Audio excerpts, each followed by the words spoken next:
Assalamualaikum warahmatullahi wabarakatuh.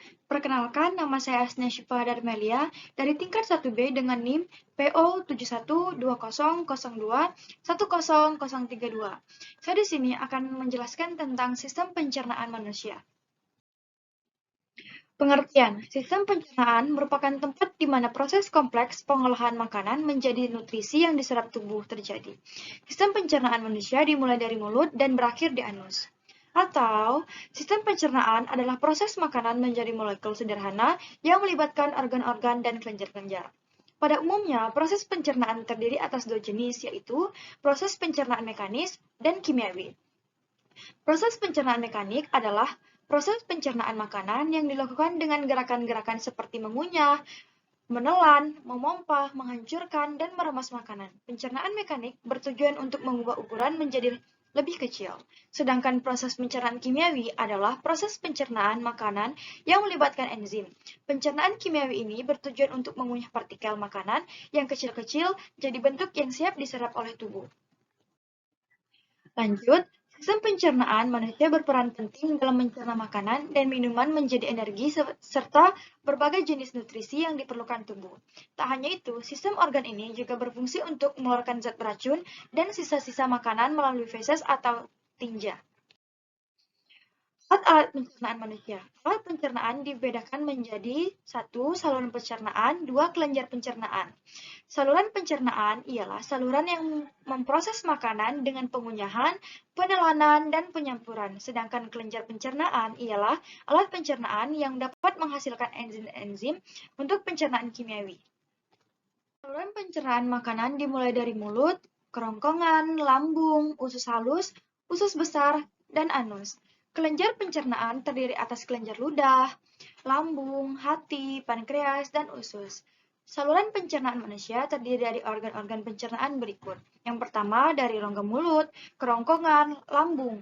Usus halus terdiri dari usus 12 jari, usus kosong, dan usus penyerapan. Dilanjutkan usus besar dan anus. 1. Rongga mulut. Tahap awal proses pencernaan makanan adalah masuknya makanan ke dalam mulut.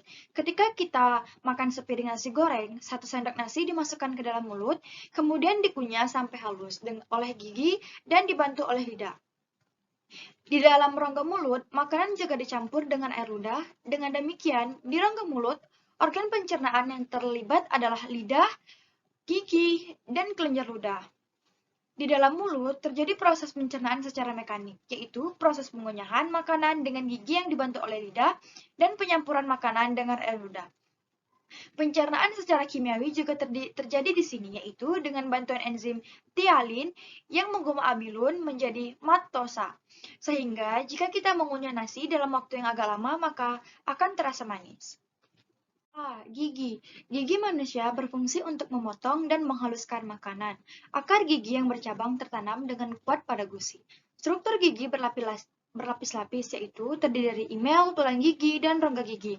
Sedangkan bisa kita lihat dari gambar tersebut, struktur gigi ada mahkota, emel, tulang gigi, rongga gigi, gusi, pembuluh darah, dan saraf. B. Lidah. Lidah merupakan organ pencernaan di dalam mulut yang sangat penting fungsinya.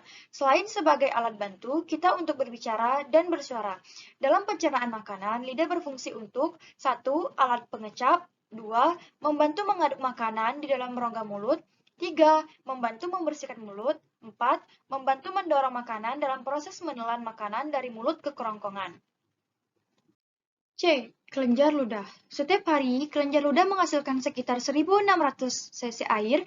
Ludah yang mengandung air, garam-garam, urea, lendir, antibakteri atau lisosim, enzim amilase, dan lain-lain. Fungsi air ludah adalah untuk membasahi rongga mulut dan membasahi makanan, memudahkan menelan, membantu pencernaan secara kimiawi, serta sebagai pelindung selaput mulut dari panas, dingin, asam, maupun basah. 2.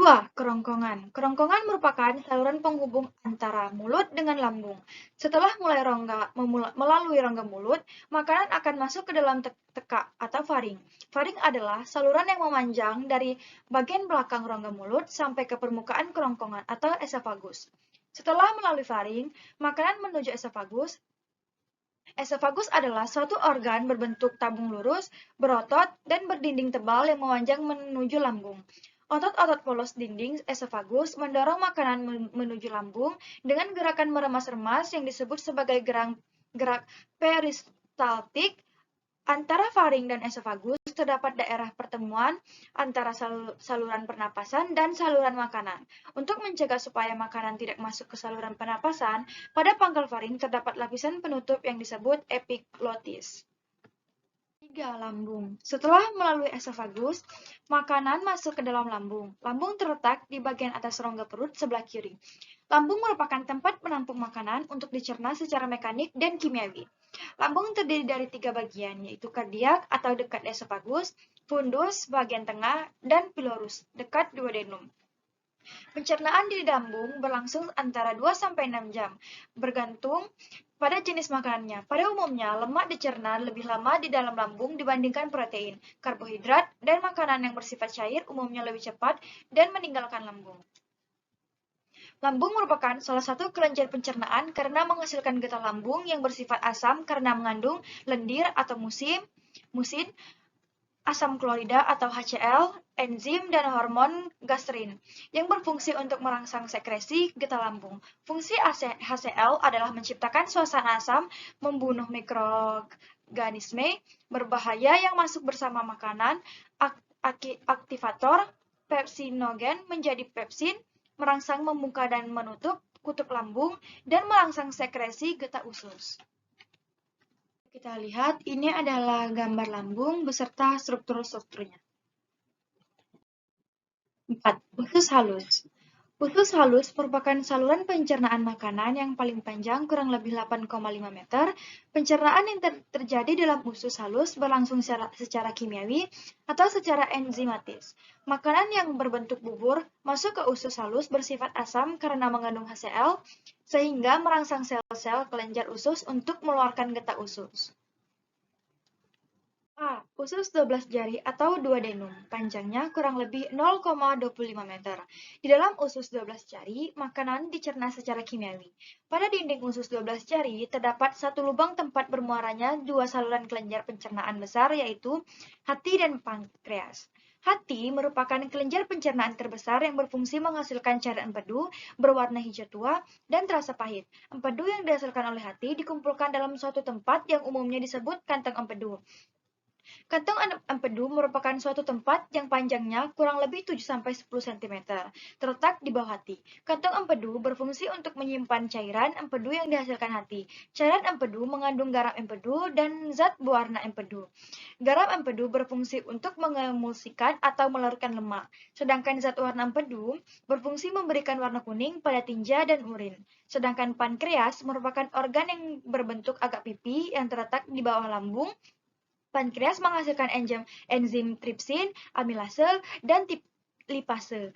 Enzim tripsin berfungsi merombak protein menjadi asam amino. Amilase mengubah amilum menjadi zat gula maltose. Dan lipase mengubah lemak menjadi asam lemak dan gliserol. Lanjut, empedu yang dihasilkan oleh hati dan enzim-enzim yang dihasilkan pankreas akan disalurkan ke dalam usus 12 jari. Usus kosong panjangnya kurang lebih 7 meter. Pada bagian dindingnya menghasilkan berbagai enzim untuk mencerna makanan secara kimiawi. Usus kosong merupakan tempat pencernaan terakhir sebelum sari makanan diserap. Usus pencernaan panjangnya kurang lebih 1 meter. Setelah melalui usus kosong, zat-zat makanan yang sudah dalam bentuk siap untuk diserap masuk ke dalam usus penyerapan. 5. Usus besar. Manusia memiliki panjang usus besar kurang lebih 1 meter yang terdiri atas 2 bagian, yaitu usus tebal dan poros usus. Usus tebal dibedakan menjadi 3 bagian, yaitu bagian yang naik, bagian mendatar, dan bagian menurun. Tepat pada bagian pertemuan antara usus halus dan usus besar, atau pada bagian pangkal usus besar, terdapat usus buntu. Pada usus buntu melekat umbai cacing. Fungsi utama usus besar adalah mengatur penyerapan air. Sejumlah besar air telah dikeluarkan ke dalam lambung dan usus halus oleh berbagai kelenjar pencernaan. Supaya tidak kehilangan banyak air, maka air dalam usus besar harus diserap kembali ke dalam tubuh. 6. Anus. Bagian akhir usus besar adalah poros usus atau rektum. Rektum bermuara di dubur atau anus. Anus adalah jalan pembuangan sisa makanan yang tidak terpakai oleh tubuh beserta gas-gas yang berbau disebut tinja. Feces dikeluarkan melalui lubang akhir dari saluran pencernaan yaitu anus. Enzim-enzim pencernaan manusia. Kita telah mempelajari struktur, bagian-bagian, dan fungsi masing-masing organ pencernaan. Untuk selanjutnya, kita akan mempelajari macam-macam enzim pencernaan yang dihasilkan oleh mulut, lambung, pankreas, dan usus halus. A. Mulut. Seperti telah dijelaskan sebelumnya, pada rongga mulut bermuara saluran yang berasal dari kelenjar ludah. Kelenjar ludah menghasilkan air ludah yang mengandung enzim pitalin atau amilase. Enzim pitalin atau amilase berfungsi mengubah zat tepung atau amilum menjadi glukosa. Karena kerja enzim inilah, maka saat kita mengunyah nasi yang awalnya terasa hambar, lama-kelamaan nasi akan terasa manis. Hal ini karena kandungan karbohidrat di dalam nasi diubah oleh enzim amilase menjadi zat gula. Lambung. Enzim-enzim yang dihasilkan oleh lambung adalah pepsin dan renin. Pepsin merupakan enzim yang mengubah protein menjadi molekul yang lebih kecil.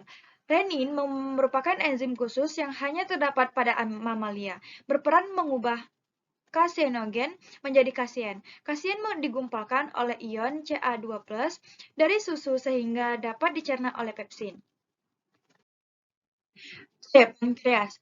Pankreas menghasilkan getah pankreas mengandung enzim tripsinogen. Akan diaktifkan menjadi tripsin oleh enterokinase yang selanjutnya berfungsi untuk memecahkan pepton menjadi peptida dan asam-asam amino. Enzim amilase pankreas atau diastase memecahkan amilum menjadi disakarida. Enzim lipase pankreas memecahkan emulsi lemak menjadi asam lemak dan gliserol. Natrium hidrokarbonat atau NaCO3 untuk menciptakan lingkungan pH basa sehingga ketiga enzim yang dihasilkan pankreas akan bekerja dengan baik. D.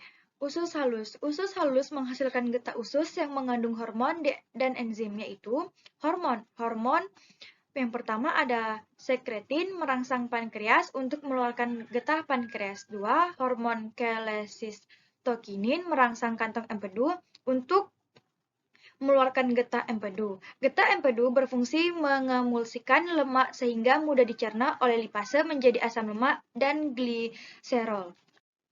Selanjutnya enzim. Enterokinase adalah aktivator tripsinogen menjadi tripsin dan erepsinogen menjadi erepsin. Erepsin memecahkan peptida menjadi asam amino. Disakarase memecahkan disakarida menjadi monosakarida. Ada 3 macam disakarase yaitu sukrase, memecahkan sukrosa menjadi fruktosa dan glukosa. Maltase memecahkan maltosa menjadi 2 molekul glukosa. Laktase memecahkan laktosa menjadi galaktosa dan glukosa. Selanjutnya kita akan melihat, bisa kita lihat di sini ada gambar tentang sistem pencernaan pada tubuh manusia. Selanjutnya bisa kita lihat di sini ada gambar kelenjar pencernaan di tubuh manusia. Selanjutnya bisa kita lihat pada tabel di sini ada organ pencernaan dan enzim yang dihasilkan beserta fungsinya. Mungkin itu saja yang dapat saya jelaskan. Sekian dari saya. Wassalamualaikum warahmatullahi wabarakatuh.